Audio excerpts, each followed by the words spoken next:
Possibly a good way to introduce this subject of politeness is to tell you that the other day on an elevator, there were three people. There was a kind of a fuzzy old lady, and then there was another man and myself. I got on, I took off my hat in the elevator, and the lady looked at the man and she says, "Don't you take off your hat to ladies." And he said, "Madam, only to old ladies."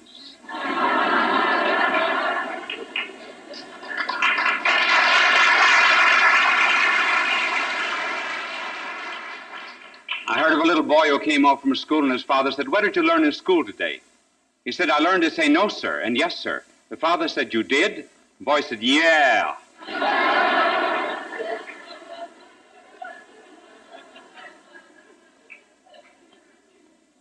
Reader's Digest had a fine story of a polite policeman. This woman was parking, and she banged her car up against the car in front of her, and then banged the car up against the car in back of her, the tin you love to touch. And the cop came up to her and said, "Lady, do you park by ear?"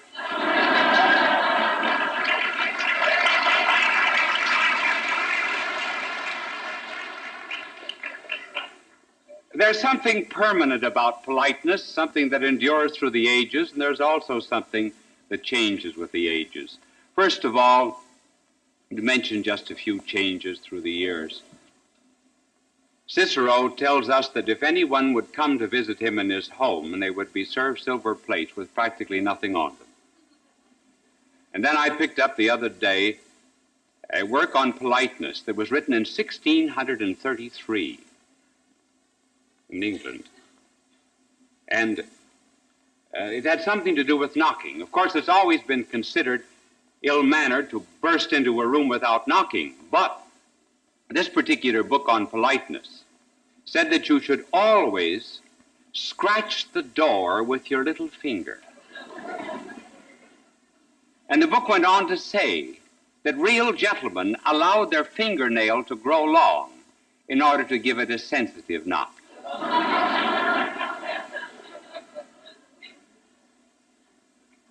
Then in the heyday of the Greeks, it was considered very impolite to be late.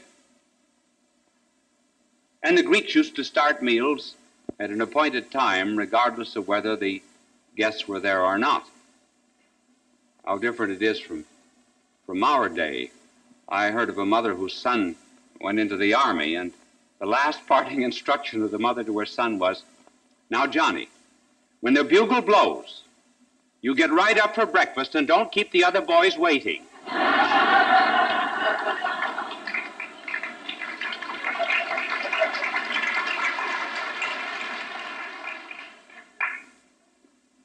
As regards the changes in politeness, there have been some rather important and substantial changes within the last couple hundred years.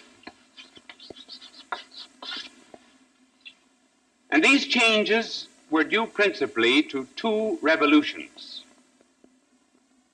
One of them was the Industrial Revolution, and the other the Communist Revolution. The Industrial Revolution began about the middle of the 18th century, and that introduced the notion of respectability.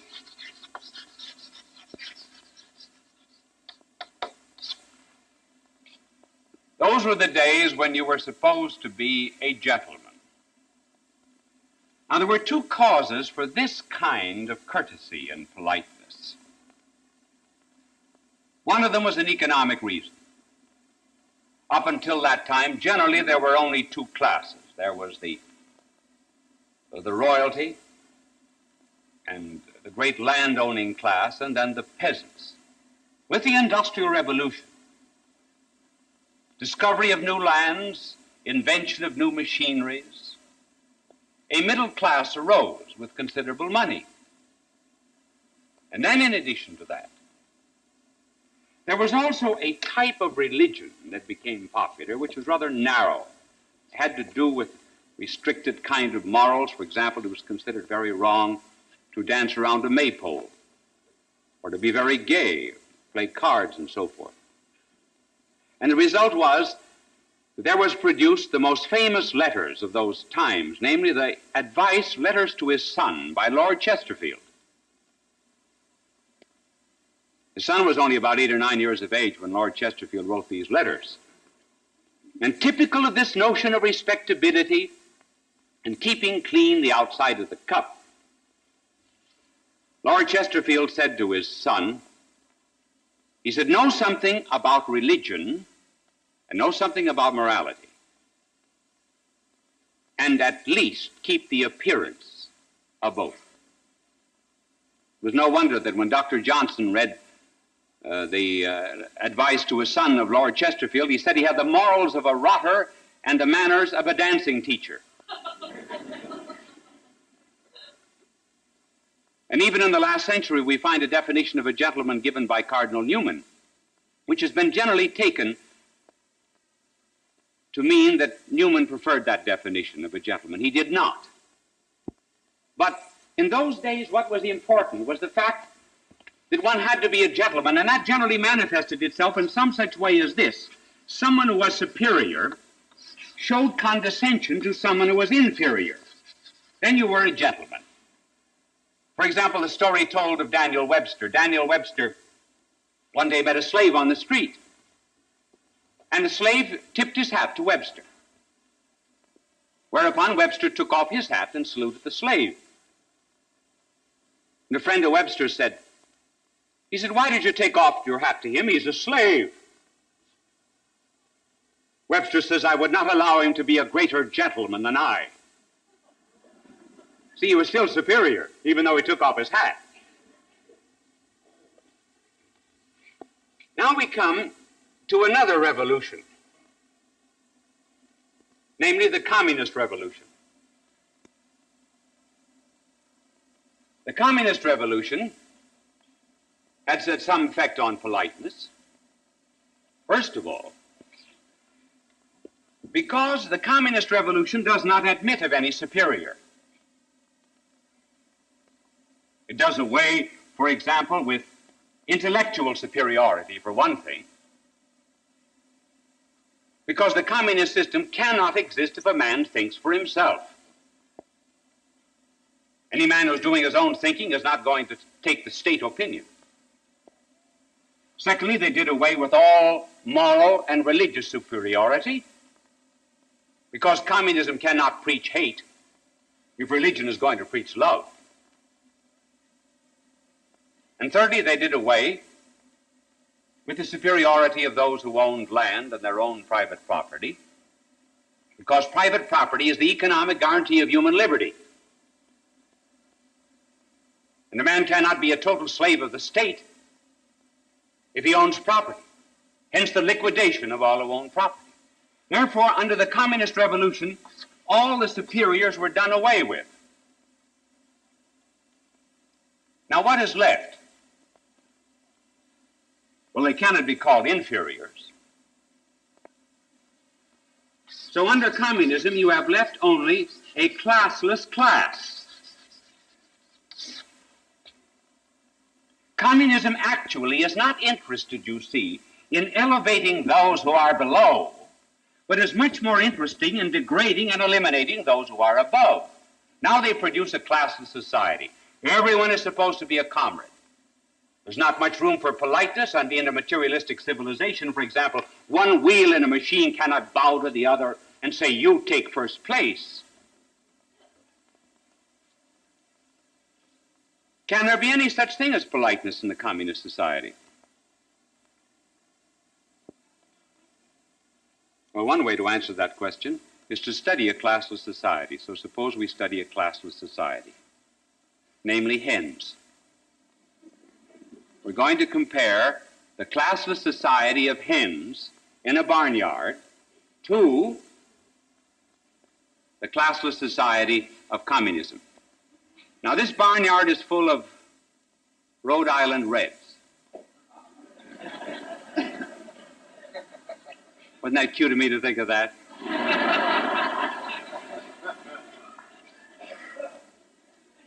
Now, if you've ever seen hens in a barnyard, you think they're all alike. This is real communism. One hen is the comrade of another hen.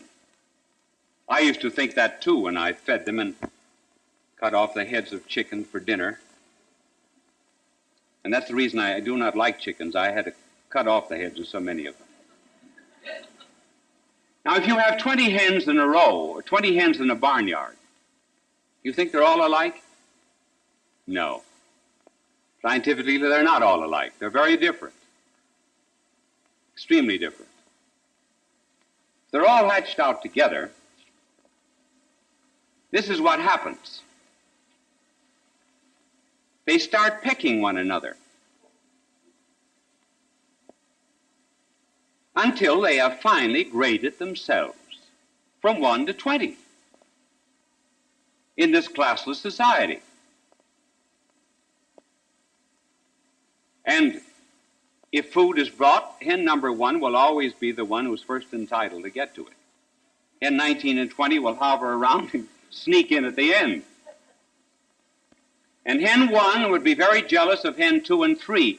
Hen is not very jealous of hen 7 or 8. It doesn't make a great deal of difference. But hen 13, very jealous of hen 14 and hen 15. Now suppose you introduce a new Rhode Island red into this barnyard. This Rhode Island red will probably perch on top of the roof for about 3 days of the hen house, looking down at this hierarchy.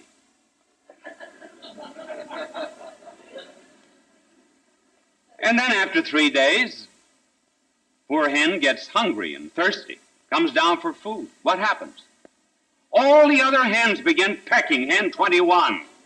And poor hen is just exhausted from all of this pecking of everybody in this class of society where everybody is equal. And each receives according to his needs. So what does hen 21 do? Hen 21 begins to fight his way down the line the best he can. Maybe he'll end up hen 12 and push the others back. Now that's what happens in a classless society. You see, it's a peculiar kind of politeness that they have. It isn't politeness at all. It's a queer struggle of jealousy.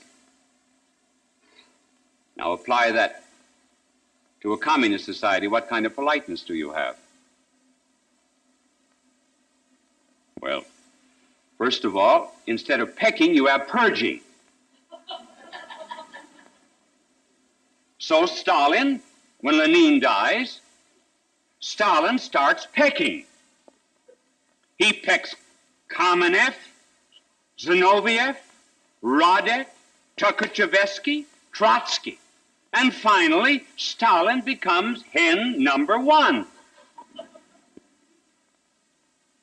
He's very jealous of his position, so he gets rid of 10, 15 million other Moscow Reds.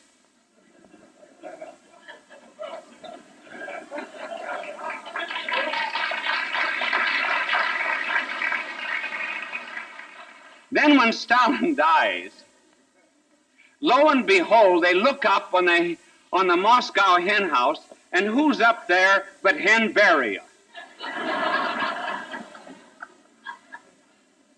So hen Beria comes down, and they all start pecking Beria, and poor Beria dies.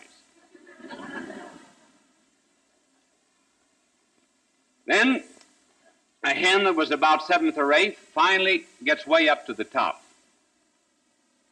Hen Malenkov.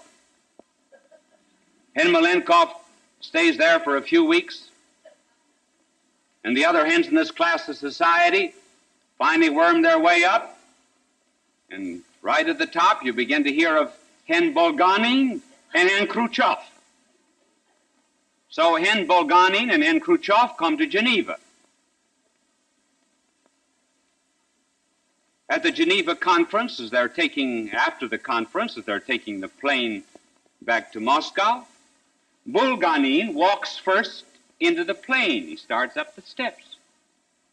Hen number 2, Khrushchev, follows.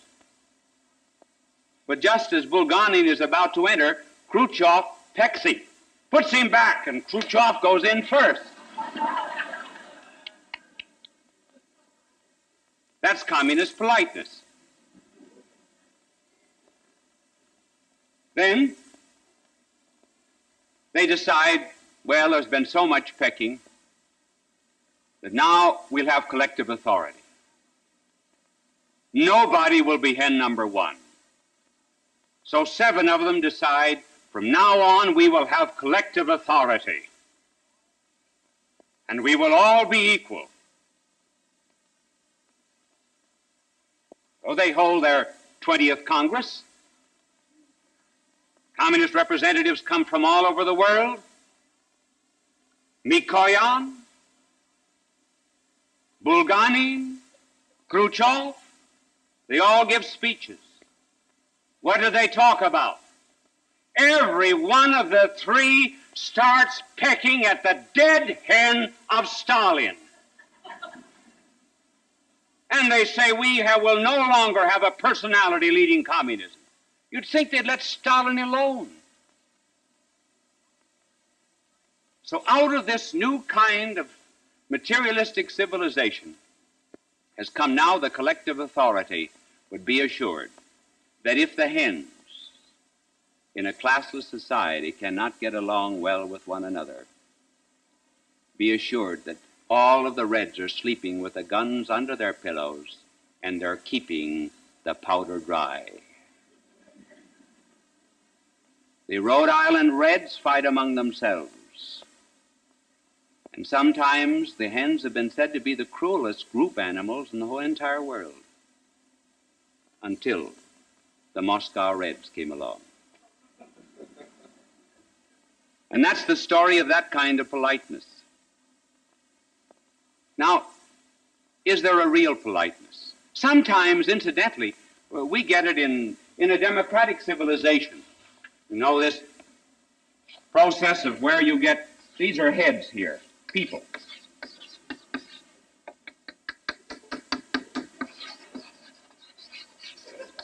People. This is a fence. They're all looking over a fence. Now, if one gets his head just a little bit above, like this fellow, then what happens? Someone gets out the hammer, sometimes the sickle, and they pound him back until he gets down to the level of everyone else. But there ought to be some real kind of politeness that endures through the century, and a genuine kind of courtesy. And there is. And real courtesy is this: each one has such humility as to consider everyone else better than himself, so that instead of the superior being condescending to the inferior, instead of the inferior eliminating the superior, rather you do have this relationship in which the inferior is served by the superior and considers him better than himself. Why consider anyone else better than ourselves? Well, first of all, we can be absolutely sure about the worst in ourselves. We know that. But we can never be sure about the worst that is in our neighbor. We can only suspect that. Now, since we can be sure of how rotten we are, we certainly ought to be polite to those people we can't be so sure about.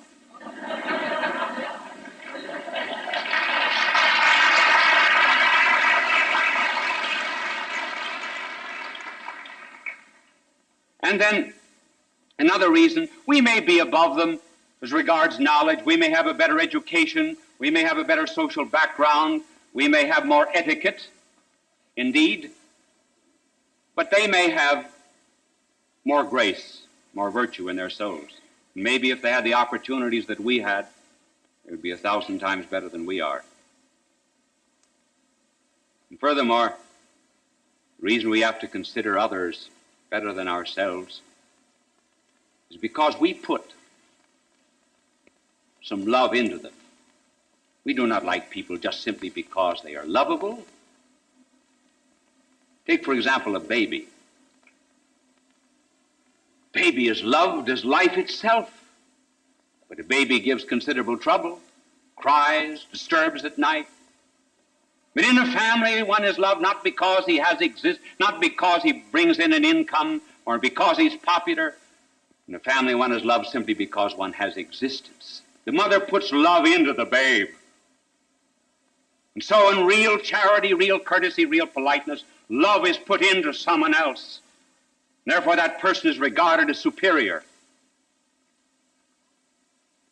And there's a motive for doing this, and the motive is that someone who is superior, God himself, came down to this earth, and the night before he died, he gathered about him 12 apostles whose feet were very dusty from a journey that they had made from Bethany into Jerusalem.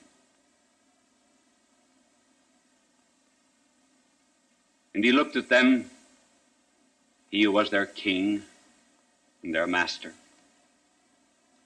And then it was said that he rose from the table, he took off his outer garment, he girded himself with a towel, he knelt, he poured water into a basin, washed the feet of his apostles and wiped them. He even washed the feet of Judas. And that was the story of his whole life. It was the story of the incarnation, the beginning of real courtesy. Why, yes, in heaven he rose from communion with the Father, took off the garment of his glory, did not divest himself of his divinity, but certainly the glory of it, girded himself with a towel.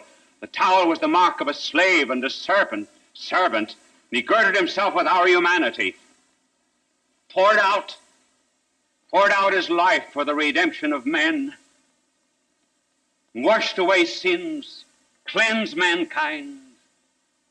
This was the mark of holiness.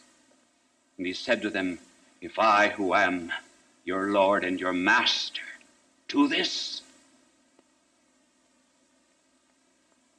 then you do it, one to another. If God on earth shows that kind of kindness to those who are beneath him, then we can do it. What then is politeness? Politeness is the shadow that is cast by virtue. Courtesy is the external sign of the inner love and regard that we have for someone else. Politeness is charity, and charity is love, and love is God.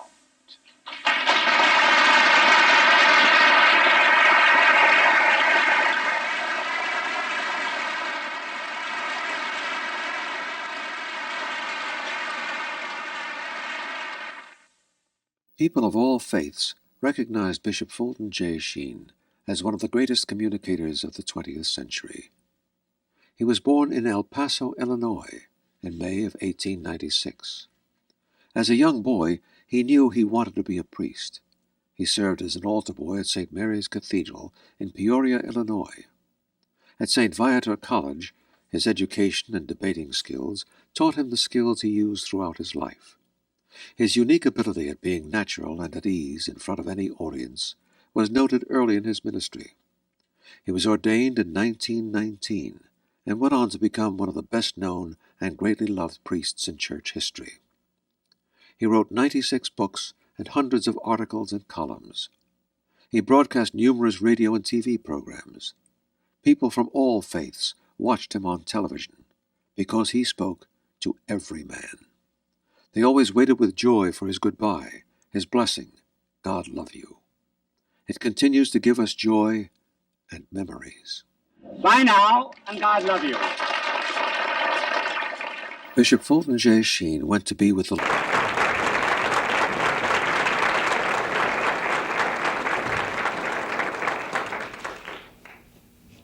Friends, It is evident from tonight's title that it has something to do with marriage.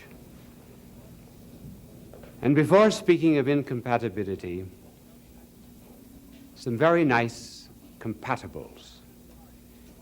President Harding was once asked at what age he thought that a woman was most beautiful. His answer was, the age of my wife. And I think that the most beautiful toast that I ever heard to a wife from a husband was the following. It was a wedding anniversary. And the husband stood up to toast his wife. You must wait for the end of the sentence in this because you could be shocked when it's halfway through. And he toasted his wife saying, "Here's to a face that would stop a clock and bid all time stand still that we might contemplate her beauty."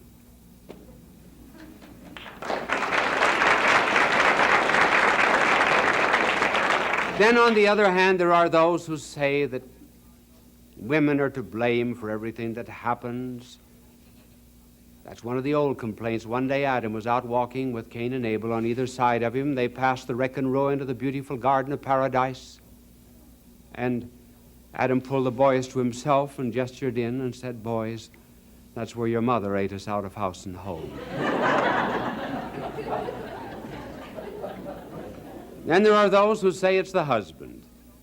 I know of a woman who went to a psychiatrist, and the psychiatrist said to her, "Are you absolutely sure that you can tell whether or not your husband is lying simply by looking at his face?"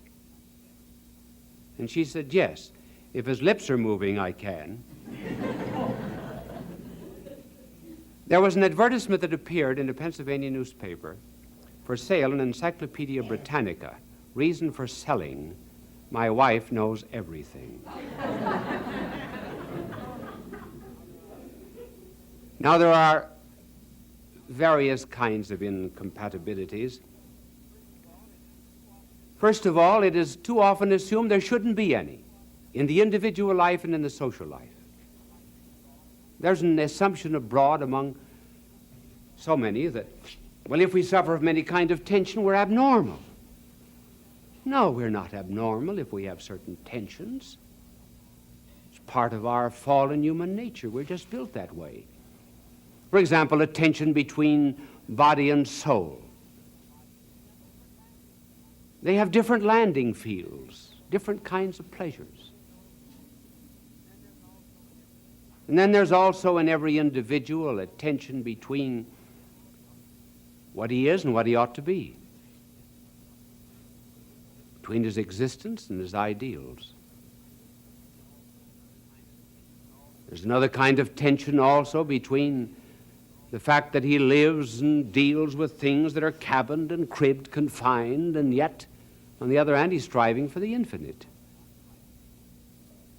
He has his feet in the mud, but he has his wings and his thoughts in the stars. And so it is with married life. Divorces are granted for incompatibility. Was there ever in the world a perfectly compatible couple? Certainly there are incompatibilities. I'm going to mention just a few of them in the social order, that is to say, in the order of marriage. One tension, which is very normal, is the tension between the courtship and the marriage. In the courtship, there's always an emphasis upon things that are held in common. We like the same things. We both like filter cigarettes. We both buy brand X. And then afterwards, the differences begin to appear. Tension is developed in talk. Before marriage, there's considerable talk and conversation. Afterwards, there can be a great deal of silence. A man generally courts by a kind of braggadocio. He talks about himself. And the woman courts by listening. I heard one say that she could listen faster than any man could talk.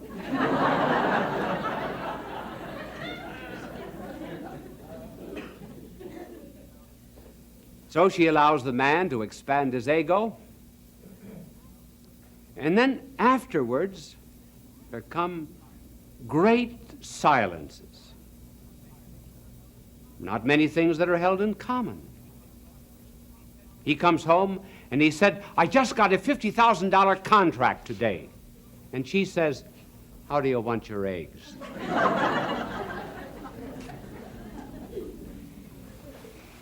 These differences between the before and the after, I think, could be illustrated. I wish I could draw. And perhaps somebody could make a cartoon of this someday. First of all, in the beginning, it almost seems as if there's a dual drive in an automobile. They're close together, like a brother and sister that just love one another. Then, in the front seat, she sits over here after a while, and he sits over here.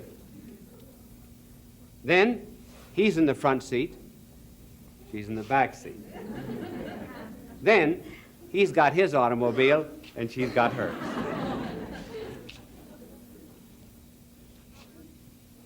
Another is a tension of sex and love.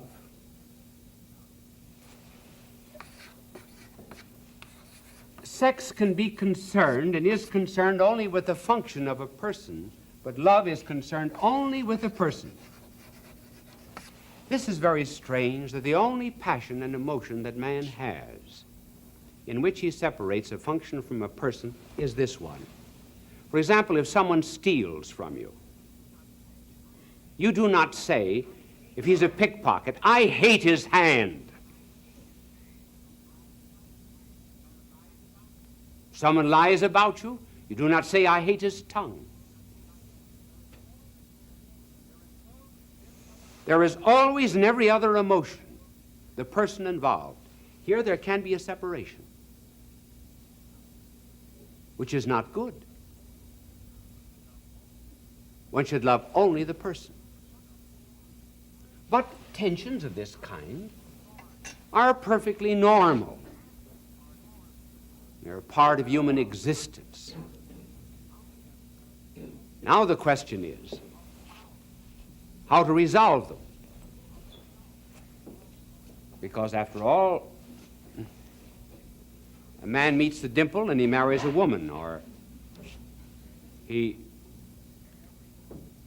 every woman marries a man and then she lives with a husband. Now the problem is how reconcile these differences and contrasts and tensions. There are two ways of doing it. And this is the first.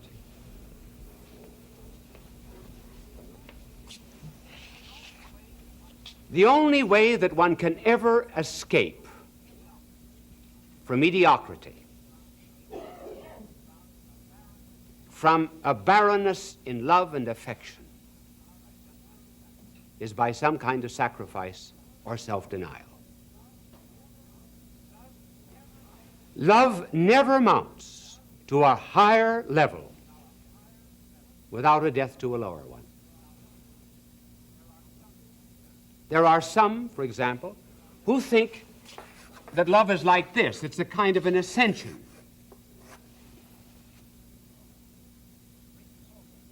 A great progress. It's never ending.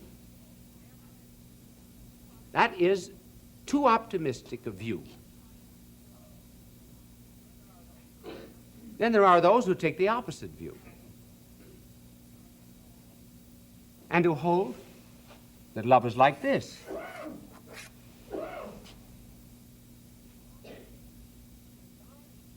One is bound to become discouraged and displeased and finally abandon the other. Now, that idea is very much perpetuated in popular songs and also in much humor. Have you ever noticed that almost all love songs are about the future? A man sings to a woman, tells her how he will love her, what he will do. I'll bake a cake for you to take for all the boys to see.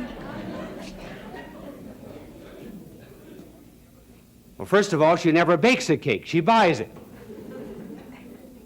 Secondly, he wouldn't take it to the office. But it's all in the future. Did you ever hear of any songwriter who said, 5 years ago you promised you'd bake a cake for me to take for all the boys to see? And I took it?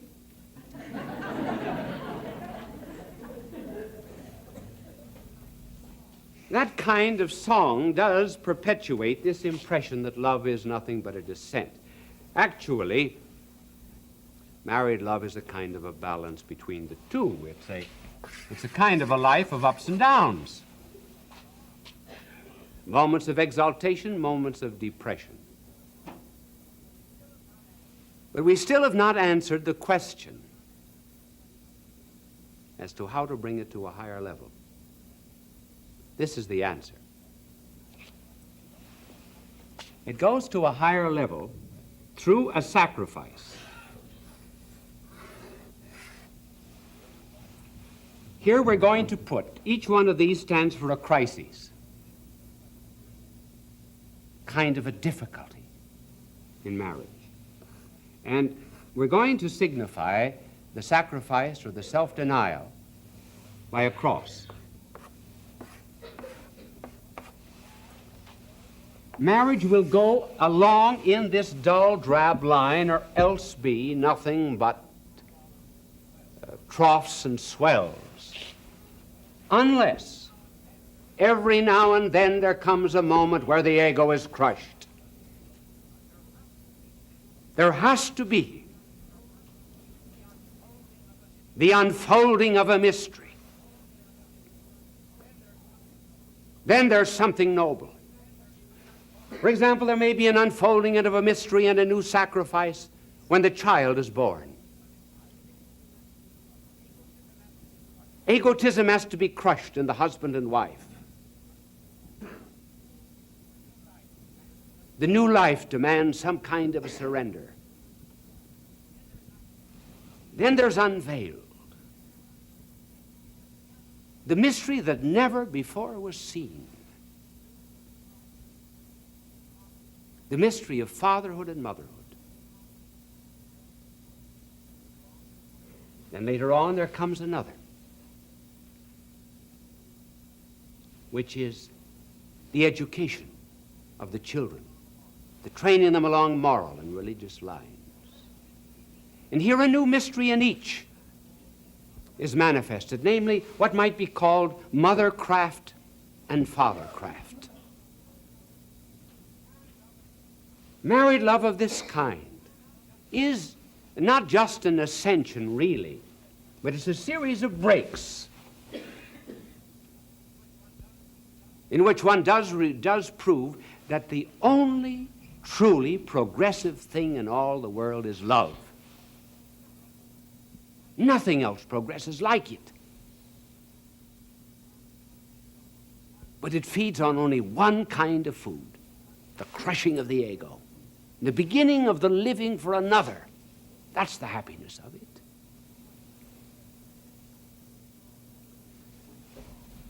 Now, this law that I've given here actually applies to all kinds of love. I'm speaking about married love.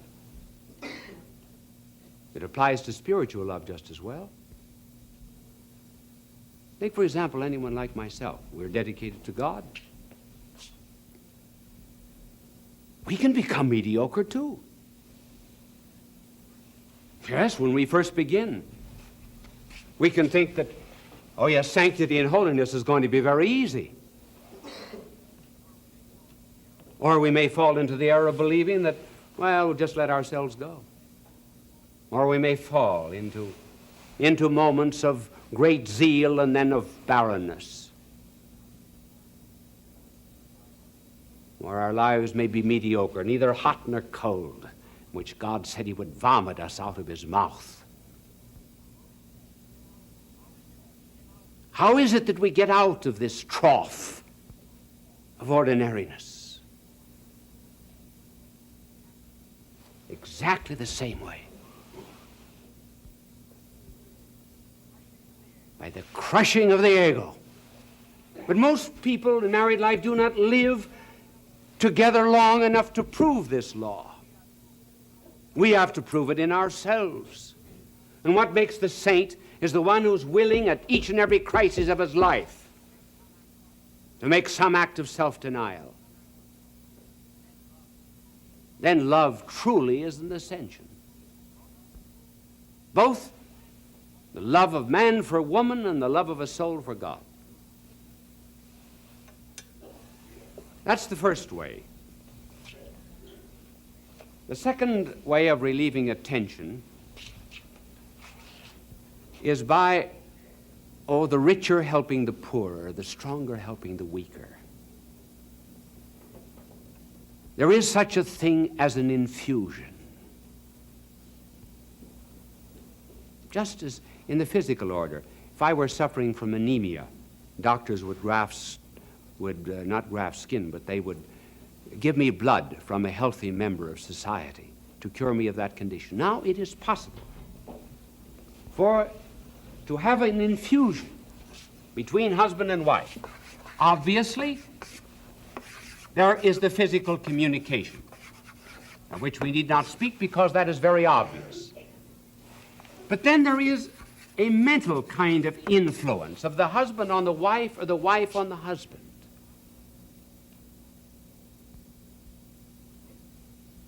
This takes place maybe when a wife will lead a husband away from alcoholism, agnosticism, infidelity, whatever you please. One of the beautiful examples of this mental influence is to be found in the life of G.K. Chesterton, the famous English essayist. He wrote about his wife Frances, who had lifted him from doubt and agnosticism to faith. He said, "I burn 4 lamps of thanksgiving before her shrine. First, because I was made from the same earth as she was. Secondly, because, despite all my faults, I've never gone after false women, strange women. And thirdly, I will love every flower and bird and every sunset and every star as a preparation for loving her. And fourthly, my life begins to be now simply because she's opened a new door for me." Not only in that sublime way was there an influence, but even in the little things of life. Chesterton was absent-minded, like many learned men, and he sent a telegram to his wife once from Manchester, and he said to her, "I'm in Manchester, where ought I be?" Then there's another kind of influence, which is the most important of all, and that is what might be called a spiritual infusion. St. Paul speaks of that. He says, "The believing wife sanctifieth the unbelieving husband. The believing husband sanctifieth the unbelieving wife." In other words, the faith, the goodness, the virtue will pass from one to the other. If the husband were sick of pneumonia, would the wife walk out? Well, he may have moral pneumonia. Should she abandon him? Should she not nurse him spiritually? And this is the spiritual contact of which Paul speaks. And a beautiful example of that is in the case of Dr. Le Sueur, who was a very famous doctor of Paris at the turn of the century, and he married just an ordinarily good religious woman. And Dr. Le Sueur was not only interested in medicine, he was also the editor of an atheistic newspaper of Paris, to which he devoted most of his time. And in 1905, his wife was taken sick, and she tossed on a bed of pain from 1905 to 1914 in the month of May, when she died. And she said to her husband when she was dying, "Felix, when I am dead, you will become a Dominican priest."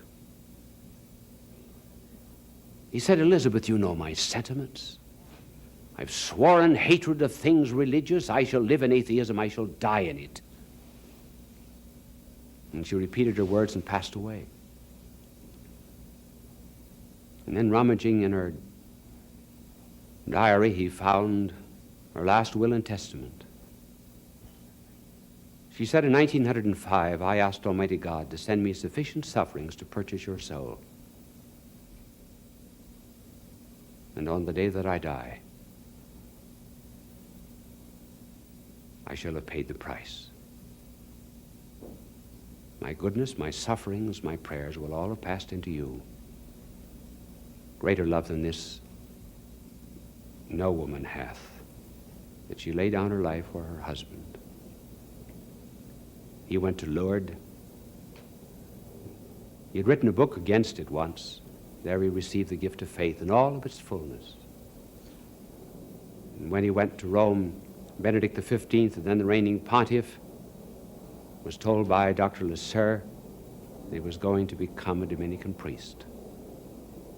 Well, in Lent, 1924, I made my retreat in the Dominican monastery in Belgium, where 45 minutes each time and 4 times a day I made my retreat under and received the spiritual direction of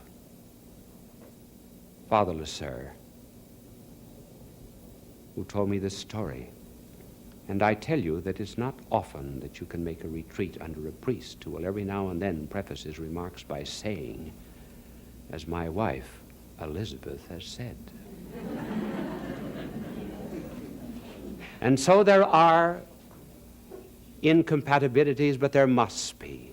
Yes, the chase, in a certain sense, takes away the thrill of the capture, but there ought to be a way in which we can have both, and there actually is, and that is heaven, when we capture perfect love.